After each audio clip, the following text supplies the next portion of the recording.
it's worth kind of going back to your case with the SEC first, because you are far along. And as we sit here today on February 20th, how would you describe how the dispute has changed?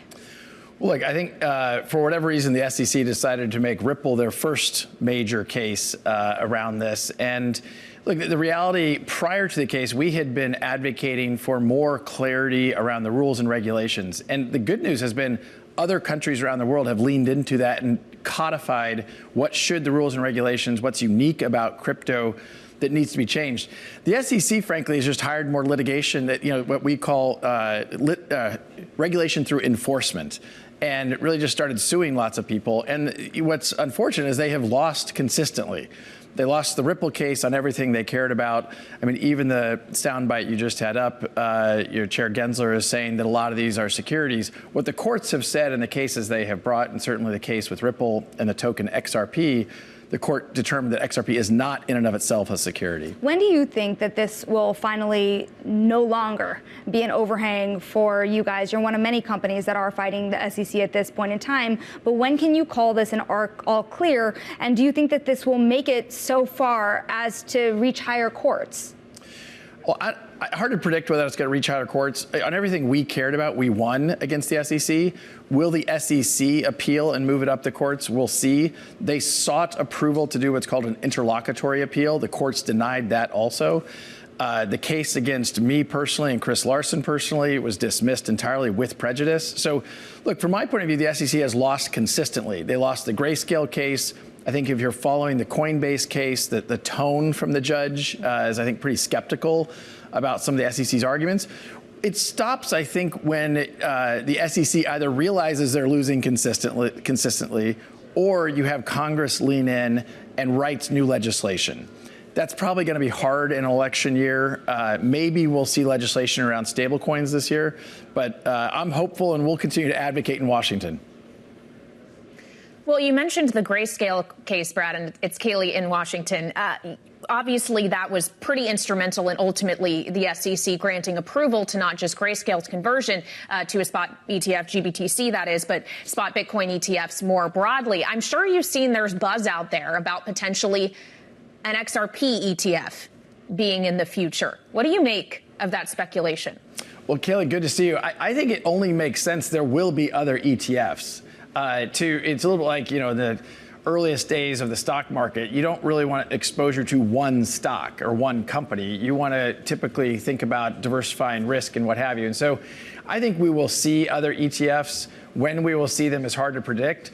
The sad reality of what we saw with the Bitcoin ETF is it was only because the courts forced the SEC's hand, and really Chair Gensler's hand, that we saw that finally come to fruition. And look, in my opinion, it makes these markets safer. It makes them more robust. And so this is good for the investment community to kind of lean into that. So you would welcome an XRP ETF then? We would certainly welcome it, and I think it's inevitable that there'll be, multiple ETFs around different tokens. And I think you'll even see ETFs potentially around baskets that also, I think, further diversify that risk. Given there's so much excitement around the ETF dynamic here, are you in talks with the largest issuers, particularly BlackRock, to get this done? Well, I'm not going to comment on that. I know BlackRock has said some things publicly. We think it makes sense for the XRP community overall. Ripple obviously is a very important stakeholder in the XRP ecosystem, but we're not the only player. And look, we've seen, before the SEC lawsuit, XRP was the second most valuable digital asset. I think because of the headwinds of that lawsuit, we've now seen that largely abate. But the long-term view on these things is about, how do you create utility and really solve real-world problems with these different digital assets? Bitcoin's doing that very well as a store of value. XRP and its dynamics around being very fast, very efficient, and low cost on a per transaction basis makes it ideal for payments. And that's where Ripple really has leaned into as a company. Well, let's talk about where else Ripple is leaning in. You've recently acquired Standard Custody. What is that going to do for your company? Well, look, we think there's some basic building blocks around crypto that are important to make crypto successful.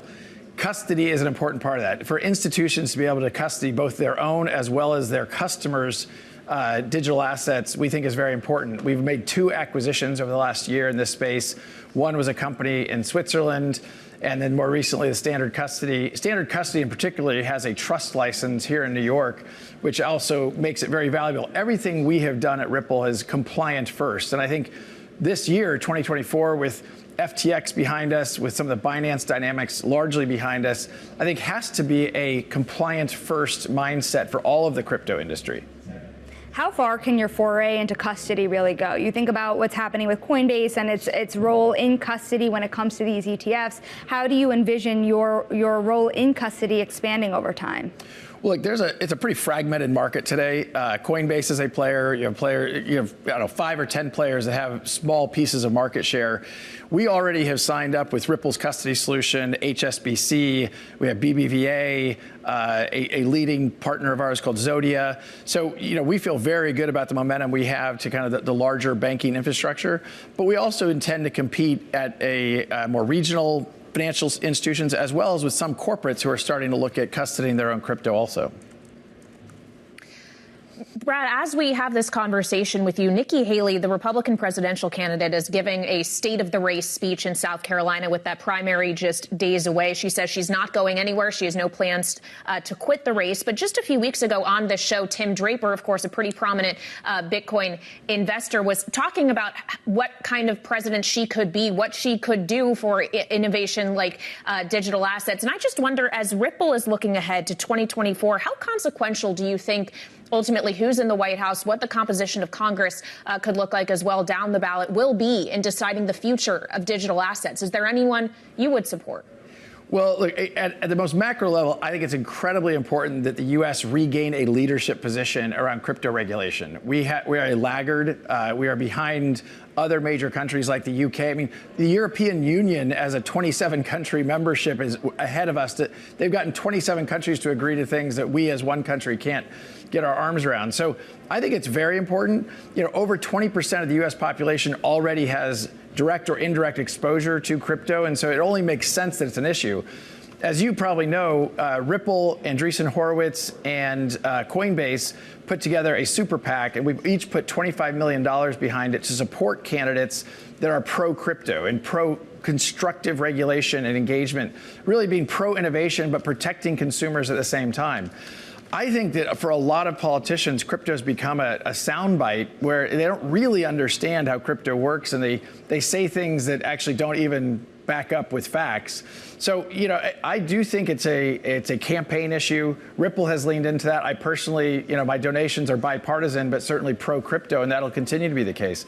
I'll even highlight just today, John Deaton, a very prominent pro-crypto guy, announced he's running against Elizabeth Warren. So I think you're going to continue to see that. Correct. So with that said, also, we know that Elizabeth Warren is trying to make the crypto industry's regulation around AML laws and KYC laws more akin to that of banking. Is this something a lot of the crypto industry has been very upset about? Is this something you're actively fighting?